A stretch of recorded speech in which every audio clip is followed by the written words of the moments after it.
childish, like, how they've been treating somebody like me, because to not answer a phone call, to not reply to an email in almost 3 months, I mean, you take that for what it's worth. You know, I mean, to me, I consider that very non-professional. Oh yeah, they're just hoping you go away. What is your typical day, your typical week like from year to year? Not very exciting.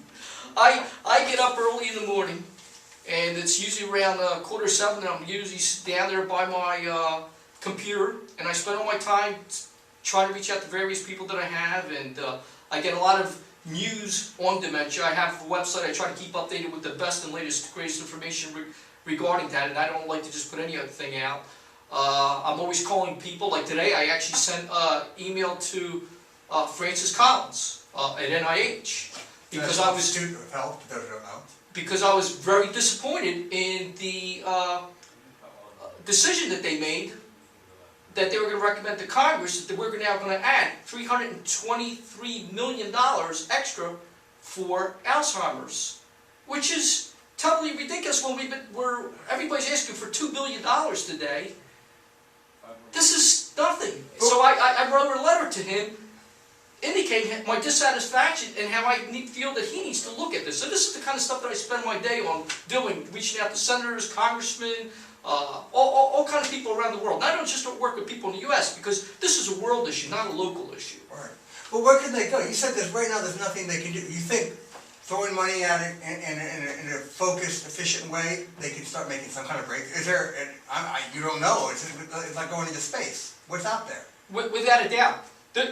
Look, back in the early '80s, we didn't have a cure for HIV. Okay. We did not have a cure for HIV. Nobody ever thought that was possible. They spent so much money in a couple of years, and where are we at today? Well, people can live forever with the help of drugs. So if you were to put the same kind of money to Alzheimer's that you put to HIV, and we've already learned, we don't have to reinvent the wheel. We know it worked for HIV. Use that as the model, make some small little significant changes, and you can have a cure for Alzheimer's. The doctors all tell me. I mean, I talk to many scientists. They all say, the cure's out there, we just need to spend the money, and they need the money to be able to go ahead and do all this different scientific testing and everything and learning. Is it likely that there would be sort of a more specific cure for Alzheimer's? Say with cancer, there's just so many different kinds of cancer, and each one's got to be fought, you know, in its own separate way. But with Alzheimer's, is it likely that there'll be sort of just one central solution? I don't think so.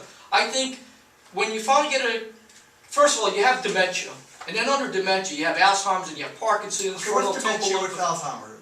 Tell me, what's the difference? Official difference? Well, dementia is anything that interferes with how your brain works. Not anything that interferes with how your brain works, but anything that interferes with memory, cognition, impulse control, and that's deteriorates and doesn't go back. Oh, gotcha. Okay. That's basically Chronic and then go. Chronic and deteriorating. No recovery. Right. So the big ones that we see are Alzheimer's, and that just arise spontaneously. So the big ones are Alzheimer's, Lewy body disease, and Pick's disease. Those are the three biggies that you see kind of in everyday life. And they're usually mistaken for each other, and everybody calls them Alzheimer's. The differences are, clinically they're mild, but biologically they're different. They have different, if you could get a slide out of the person's brain and put it under the microscope, they look different. So they have to be medically investigated differently. Mm-hmm. So yeah. you're